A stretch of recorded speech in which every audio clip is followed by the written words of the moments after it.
ರಾಜ್ಯದ ಜನತೆಗೆ ನಮಸ್ಕಾರ. ಇಂದು ಸರ್ಕಾರವು ಈ 4 ಜಿಲ್ಲೆಗಳ ರೈತ ಬಾಂಧವರ ಖಾತೆಗೆ ಒಟ್ಟು 74.36 ಕೋಟಿ ರೂಪಾಯಿ ಪರಿಹಾರವನ್ನು ರೈತರ ಖಾತೆಗೆ ಜಮೆ ಮಾಡುವುದರ ಮೂಲಕ ರೈತರಿಗೆ ಒಂದು ಬಂಪರ್ ಗಿಫ್ಟನ್ನು ನೀಡಿದೆ.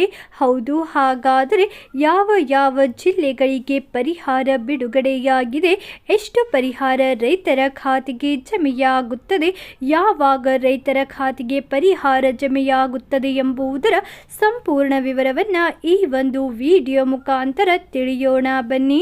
ಹೌದು, ಕೇಂದ್ರ ಪುರಸ್ಕೃತ ಪ್ರಧಾನ ಮಂತ್ರಿಗಳ ಕಿರು ಆಹಾರ ಸಂಸ್ಕರಣಾ ಉದ್ದಿಮೆಗಳ ಔಪಚಾರೀಕರಣ ಯೋಜನೆಯಡಿ ಬಾಕಿ ಇರುವ ಸಹಾಯಧನ ಪಾವತಿಸಲು ಕ್ರಮ ವಹಿಸಲಾಗುವುದು ಎಂದು ಕೃಷಿ ಸಚಿವ ಎನ್ ಚೆಲುವರಾಯಸ್ವಾಮಿಯವರು ತಿಳಿಸಿದ್ದಾರೆ. ಹೌದು, ರಾಜ್ಯದಲ್ಲಿ ಒಟ್ಟು 2169 ಫಲಾನುಭವಿಗಳಿಗೆ 74.36 ಕೋಟಿ ರೂಪಾಯಿ ಸಹಾಯಧನ ಪಾವತಿಸಲು ಬಾಕಿ ಇದೆ.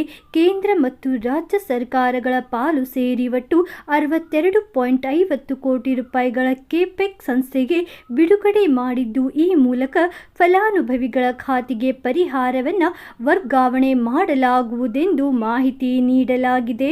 ಹೌದು ಸ್ನೇಹಿತರೆ, ಈಗಾಗಲೇ ಸಹಾಯಧನದ ರೂಪದಲ್ಲಿ 74.36 ಕೋಟಿ ರೂಪಾಯಿ ಪರಿಹಾರವನ್ನು ರೈತರ ಖಾತೆಗೆ ಜಮೆ ಮಾಡಲು ಎಲ್ಲ ಸಂಸ್ಥೆಗಳಿಗೆ ಬಿಡುಗಡೆ ಮಾಡಲಾಗಿದೆ.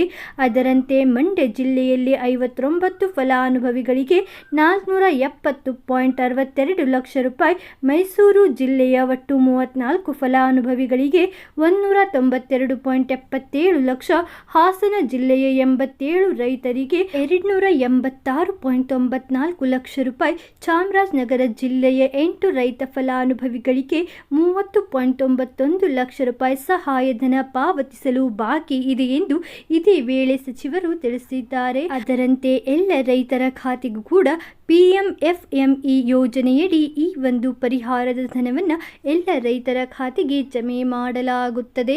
ಇವತ್ತಿಗೆ ಇಷ್ಟೇ ಸ್ನೇಹಿತರೆ. ಈ ಒಂದು ವಿಡಿಯೋ ಇಷ್ಟವಾದಲ್ಲಿ ಲೈಕ್ ಮಾಡಿ. ನೀವು ಇನ್ನೂ ಆದರೂ ಕನ್ನಡ ಸುದ್ದಿ ಚಾನಲನ್ನು ಸಬ್ಸ್ಕ್ರೈಬ್ ಮಾಡಿಲ್ಲವೆಂದರೆ ಈ ಕೂಡಲೇ ಸಬ್ಸ್ಕ್ರೈಬ್ ಮಾಡಿಕೊಳ್ಳಿ ಹಾಗೂ ಈ ಒಂದು ವಿಡಿಯೋವನ್ನು ನಿಮ್ಮ ಎಲ್ಲ ರೈತ ಸ್ನೇಹಿತರೊಡನೆ ಶೇರ್ ಮಾಡುವುದನ್ನು ಮರೆಯಬೇಡಿ. ವಿಡಿಯೋವನ್ನು ಸಂಪೂರ್ಣವಾಗಿ ನೋಡಿದ್ದಕ್ಕೆ ಧನ್ಯವಾದಗಳು.